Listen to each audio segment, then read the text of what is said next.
Many doctors tell me they still love caring for patients, but wouldn't recommend medicine to their children. What do you think has to change so physicians would enthusiastically encourage the next generation to enter medicine? That's what we're talking about today. If you're a doctor, healthcare leader, or patient, you belong here. I'm Kim Downey, and this is Stand Up for Doctors Conversations at the Intersection of Connection, Courage, and the Future of Healthcare. This episode is sponsored by a gracious member of our Stand Up for Doctors community. Sponsorship truly sustains this work. Please reach out for more information. And by way of a brief introduction, Dr. Tudor Francu is the Chief Anesthesiologist at Global Anesthesia Service, and he's also a podcast host and real estate investor. And Dr. Scott Miller is a board certified plastic surgeon and founder of Miller Cosmetic Surgery. And he also has a son in medical school, which is important because we need to make medicine sustainable for doctors. What would you most like our audience to know about you as we begin our conversation? Tudor, would you like to go first? Oh, thank you, Kim. Thanks for having me, and I appreciate being here with Dr. Miller also. Um, what can I say? I'm an immigrant. I came in the United States when I was 28. I graduated medical school in Romania. Came here, start everything from scratch, back to where I am now. I was very fortunate, but in the same time, I was very determined and resilient to everything that was thrown at me. So this is part of probably a good conversation to have for people that want to go into medicine, either from the United States, from overseas. But yeah, that's pretty much in a nutshell what people need to know about me to start with. Okay, well, thank you for sharing that. And Scott, what would you like our audience to know about you? Um, Thank you for having me. I'm a board certified plastic surgeon in La Jolla for the last 30 years. Uh, my passion is just taking care of patients and enjoying the art and craft of medicine and plastic surgery, obviously in particular. And I just love it, take joy in helping patients and face the challenges that the medical system provides us wonderfully and try to kind of adjust to those challenges and advocate for changes where appropriate and kind of go forward. My wife and three kids are my world. And on a personal level, I just, as a former college tennis player, I enjoy playing tennis. And that's kind of my meditation mat, if you will. Well, thank you for sharing all of that, and I appreciate you both so much. I've had 5 surgeries in the last few years with anesthesiologists and surgeons, so I benefit from the work of both of you, which is a great lead into what we're talking about today. Which is like what responsibility do today's physicians have to create a version of medicine that they'd want their own children to enter? Well, and with a son in plastic surgery, I guess I'll take that one. My son's a medical student at Ohio State, and I think he's actually uniquely understanding of the interesting challenges and the interesting opportunities that medicine provides. I think at the end of the day, joy and contribution is the most important thing about medicine. Obviously, we need a system, then we need to advocate for a system that allows and encourages that in a sustainable way. But I also think we need to just take our joy from that and realize the unique opportunity that that is. And he seems to get that, and that gives me a lot of joy in that. So I think our responsibility to get to the heart of your question is to practice medicine at the highest level and then advocate for systems that allow us to do so. I think if we don't practice at the highest level, then we lose our ability to advocate. And I think if we don't advocate, then will interfere with our ability to practice that way. So that's my thought. Tudor, what would you like to add? Yeah, I think that's a great point, Dr. Miller. I totally agree with you. I think the level of passion that you put in this profession would automatically reflect in the way you're seen as a person and as a professional. And it also gives people around you this kind of environment and psychology of growth and well-being and professionalism that would create, hopefully, the good system around you, even, your office or your hospital or your department or whatever you practice medicine. But I think that the way you portray that to the world is going to come back to you in a way, probably multiplied. So I love the way you said that and spoke to psychology, because it makes me think of after Scott and I had our introductory conversation and we were communicating by email, and you shared with me your interest in the book, The As If Principle. And you shared you related to the idea that doctors might not be able to control everything in healthcare, but they can control how they show up and what they build. So could you speak more to that? Exactly. I mean, we can do our best to advocate for, again, a paradigm, a structure of healthcare that allows us to do what we want to do. But the first thing to do is to start by practicing that way in the first place. And also in that way, we don't lose sight of our why and why we got into it in the first place and what we take joy of. So otherwise you end up with, with a structure without anything to fill it with. So I think if we behave and design and our practices around an ideal situation and then do our best to act that way and create that situation. And again, not Pollyanna. We need to get involved and make those things happen. They don't grow on themselves. But I think you start with what you want. You act that way you want to act and be seen, as he referred to so aptly, and then you can create that reality. Hmm. Yeah, this is a great point for the new graduates of medical school, or even the new graduates of high school, I would say, to choose to go into this field, because I feel, lately in the past few years, I thought that everyone I talked to had such I don't know, such a sad demeanor when I brought up medicine for future profession, and everybody is like, "Oh my God, no, there's no way." The way medicine is going now, it's just it's not my field. I don't have any joy. It's all controlled by insurance companies and all this stuff.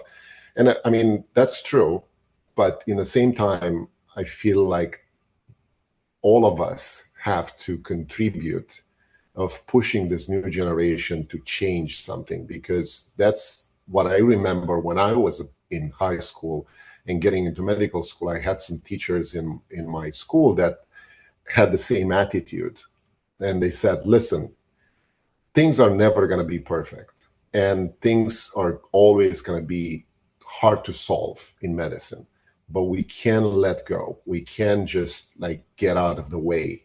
We need to push the new generation. We need to encourage the new generation to get something more done than we did. And that's what progress is, right? I mean, we all can retract in our own comfort zones and, get our own office or practice and stop practicing at some point. But we need to get this, to the new generation somehow. This feeling of continuation of progress. Efficiency, the concept of being efficient. In other words, if your structure only allows you X time with patients, and therefore you can't practice the same way you want to practice in that time. So therefore you adapt to that and practice within that time and give up the essence of what you want to be. Uh, that's not inspiring. That's not exciting. Uh, People who go into medicine are very bright and capable people, and they've got other options. And so that's not you have to, the inspiration is to care for people, to be involved in people's lives and to contribute. And again, we live in the real concrete world. And so you need to be able to do that and survive and contribute to take care of your family and yourself and your health and wellness and stability. But you have to have an inspiring vision of what you're trying to do and of yourself. I think if you see your career as a bit of a heroic journey, then those things that look like obstacles suddenly become part of the story.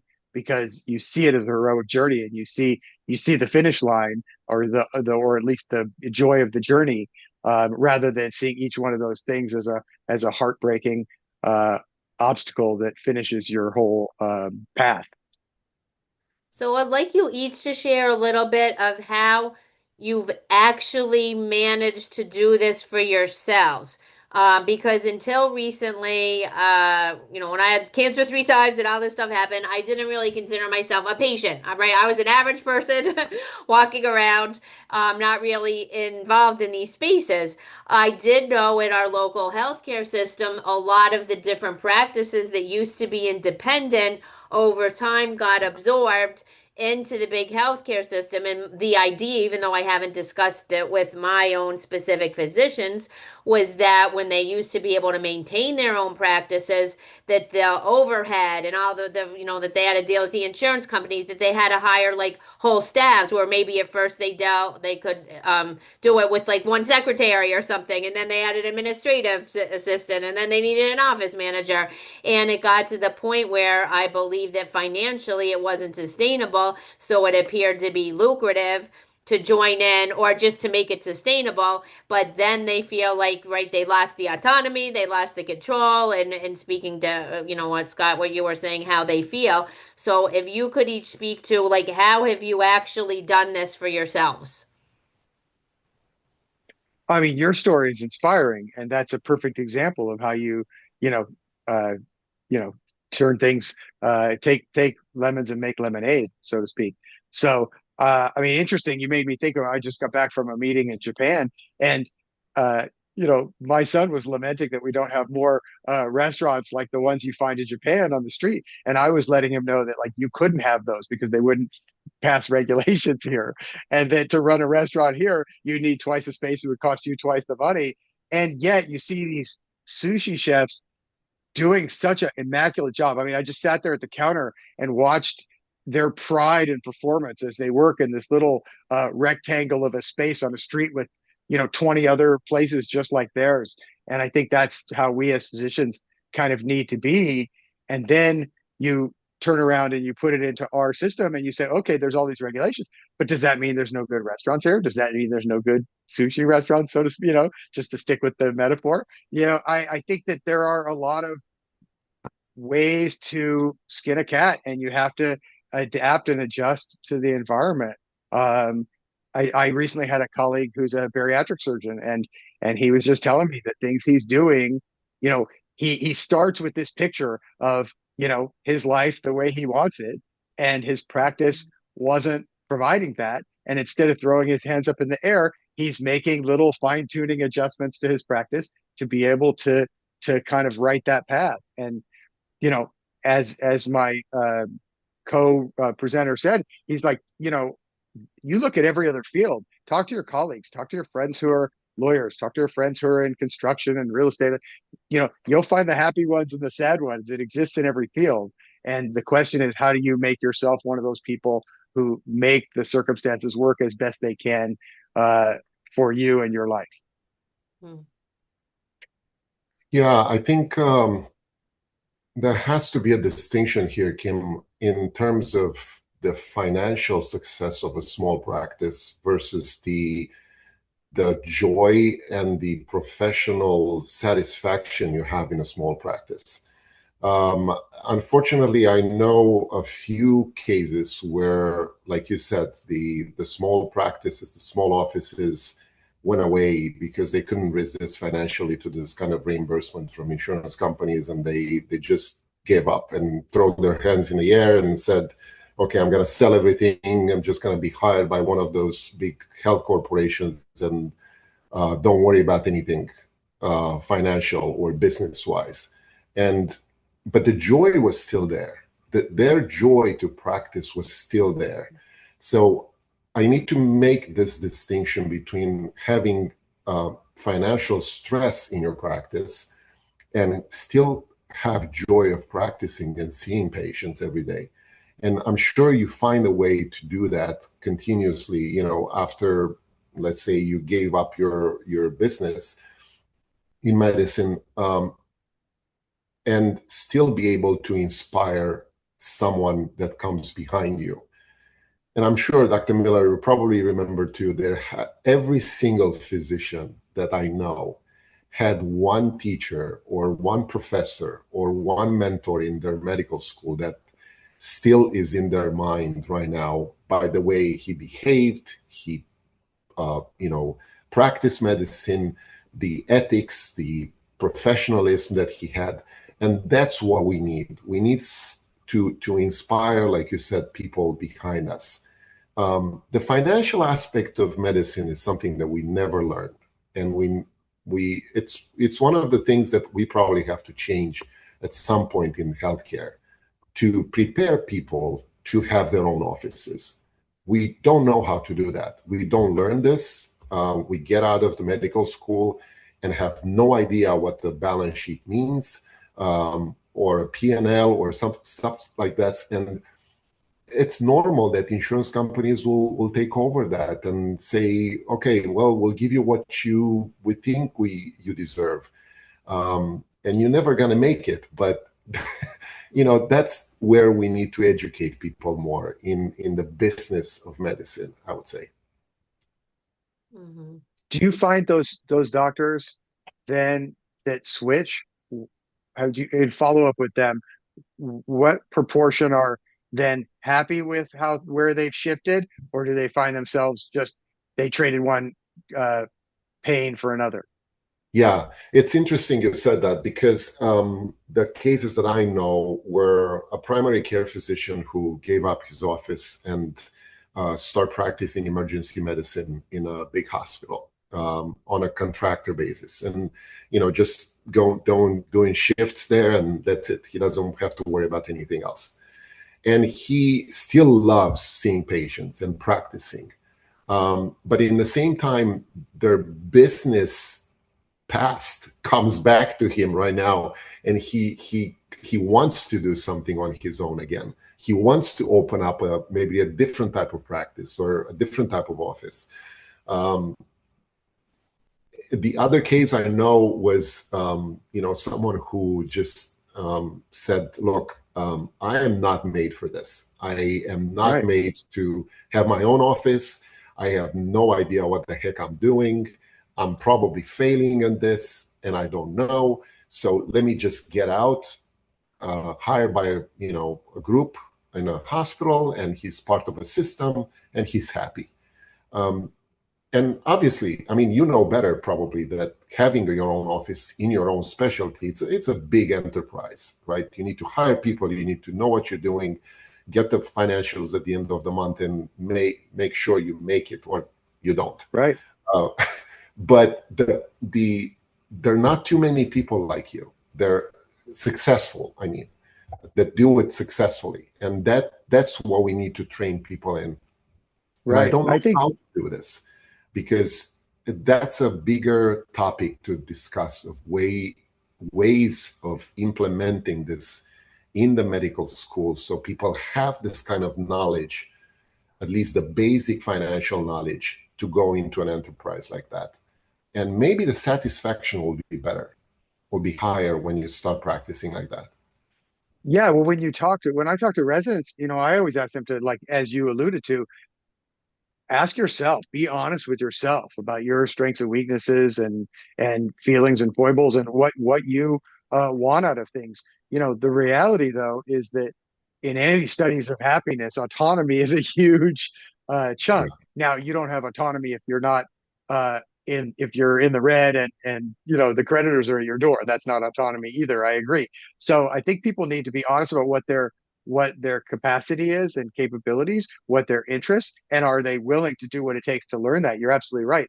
If that's what you want to do, you need to invest in it. When I went into practice, there was no books on how to run a medical practice, no less a plastic surgery practice. And I mean, I was honestly, it's funny. I was reading dental books, okay, because they are much more ahead of the curve than we are.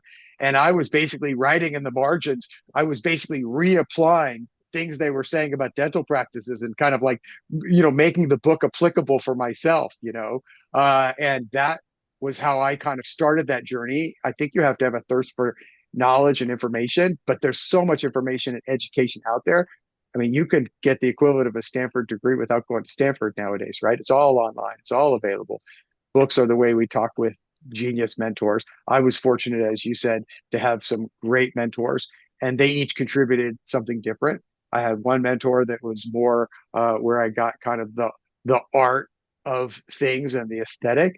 I have another mentor who was a huge ethics exemplar, but it was great because in my day, if you went through general surgery, they didn't want to train plastic surgeons, but you had to go through general surgery to get into plastic surgery. And so I asked this mentor who was like, he went to Africa 2 months a year and did surgery. And he was like the Pope of plastic surgery, if you will. Amazing person. And, ethically like at a higher level. Right.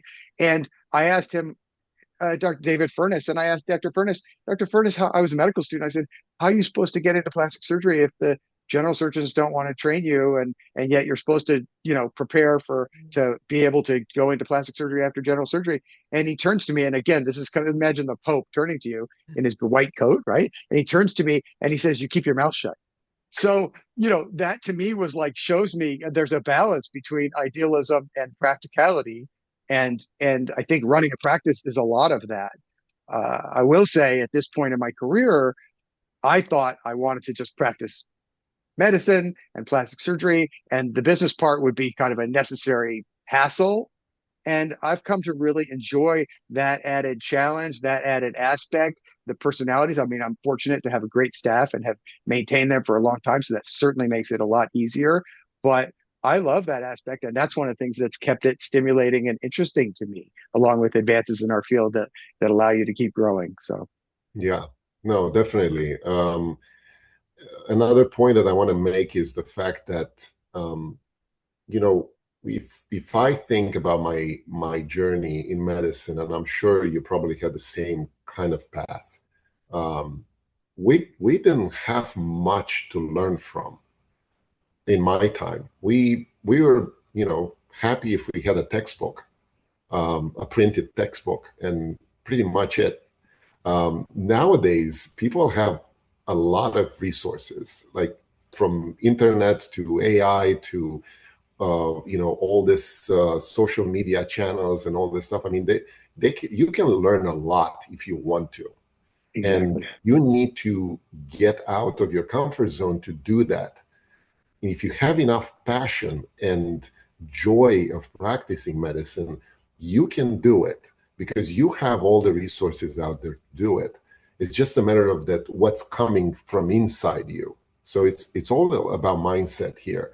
It's not like, oh, I don't know how to do that. Nobody can say, I don't know how to do that. Exactly.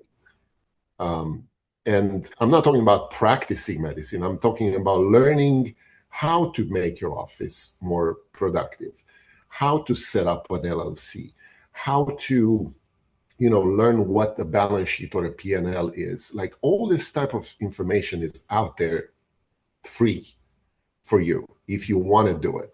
So the question is, what does a medical student needs to get into that kind of mindset? Right. Because once you unlock that, everything is possible. 100% agree. Yeah, I love all of that. And my physician coach, Dr. Michael Hirsch, is I've done some of these things, and sometimes they'll say, kind of like to your point, that, well, I don't know how to do that. I've never done this before. And he's like, well, you've never done any of this before, right? And that's why when one of you spoke earlier about like your ideal life or for somebody and what their life is like now, and just figuring out what's the next right step. But I think if you're overwhelmed or feel like a cog in a wheel, like you need to take a pause and have some white space. And like you said, either read a book or go to ChatGPT or Cloud AI, like just something to figure out, okay, or to work backwards, right? Or where's my ideal life? Where am I now? What is one thing I could do? And on Yeah. that note, just to add that, there's a great book called The Gap and the Gain. And on that note, you can, it's very easy to pay attention to the gap. And that could be depressing because you get 10% better and there's still a 90% gap between those two endpoints. You have to pay attention to the gain. You have to enjoy the journey. It sounds trite, but I heard one person say once, cliches are cliches for a reason. So there's some truth in them. Yes, I have Yeah. that book. He recommended it. What would you like to add, Tudor? Yeah, no, that's true. I was just thinking about in my experience, I come from a place where um, I I think bigger than I can do anything. And at some point, even if, I don't reach where I want to be, I'm still higher than I was before, just because of the mindset. I immigrated from a country in another country with not knowing the language, not knowing anybody here, not having any money. And I think everything is possible if you have the vision, if you have the mindset, if you think bigger than yourself, um, you can accomplish anything. And I don't want to I don't want to minimize anything that everybody else is doing, but I'm just saying that the advantage of having a medical school graduate finished in United States is immensely different than one that comes from overseas. And it's I want to take this as an example for medical school graduates here to tell them that the start they have, it's unbelievably great, and they can do anything they want. They just need to have the right mindset. That's all. Yeah. Well, thank you. Sadly, we have to wind down. I feel like I could ask you so many more questions, but I'll just ask if you each have any take-home action messages for our audience, whether it's med students or residents, attendings. What would your Scott, what would your take-home action message be for our audience today? Well, I would just say that I think that for physicians, remembering your why and why you got into this, and then optimizing your situation, as we alluded to meet the needs of your patients, your family, and yourself is really key. And in order to do that, sometimes you have to step back and look at the thing from a whole and pretend like you're your best friend and you're giving yourself advice. And I find that's very useful. And for patients, I think in this current system, I'd be the first to say you have to advocate for yourself. You have to be clear, but also remember that your physician is a human being with Mhm. strengths and foibles and feelings, and just be kind to them and patient with them in your advocacy, which I would never diminish the importance of. Absolutely. Tudor? Yeah, I think I'm just going to reiterate what I said before, the fact that um, anything is possible in life and anything can be learned. It's not a matter of skills practicing medicine. It's a matter of how far can you think about yourself and how far can you think you can go in this profession. And the joy of practice medicine, um, if the joy is there, you can achieve great results. No matter what specialty you're gonna choose, you can learn anything in that specialty. It's just your own limitation is your own mind. So go for it. I love that. That's the perfect way to end. And thank you again for being my guest today. I've been inspired by both of you, which is why I wanted to have you on and introduce you to each other. Your story inspires me, seeing, what you dealt with, and, making the most of it, the best of it, and turning it into a positive, is inspiring. Well, thank Thank you, you. Kim. I really appreciate this format, and I hope everybody is gonna, learn something from your experience and from your episodes, because you know this is one thing that people have these days. They have the option of listening to experiences like us, like you, and learn from them very easily. Um, and they need to take advantage of this. Thank you.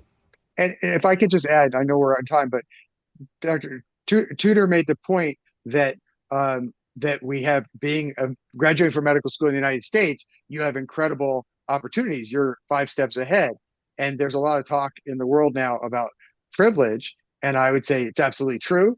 But with, to quote Uncle Ben from Spider-Man, with great privilege comes great responsibility, and taking that privilege all you could do, you don't throw away privilege. That's not how you honor it. You make the most of it. Hmm. Absolutely. Yeah, I love that. Thank you. And one of the places I did share my story was on Tudor's Stellar Success, Leveling Up for Medical Pros episode. So thank you for hosting me as well. I was happy to reciprocate. Absolutely. Okay, and thank you for being part of our Stand Up for Doctors global neighborhood, a place where physicians and those who care about them can connect, empower, recharge, and celebrate. You'll find more stories like this in our White Coats book series, and if you're a doctor, would love to welcome you to our inaugural physician retreat this October, where these conversations can continue in person. We would be honored to have you join us. And if you'd like to help sustain this podcast, please consider sponsoring an episode or connecting us with a mission aligned sponsor. Links are in the show notes, including how to reach out to our guests. And in closing, to move the needle in healthcare, we all need to raise our voices and we all need to care about each other. We already know that doctors need to care about patients. Patients need to care about doctors too. So stand up, doctors, and let's stand up for doctors.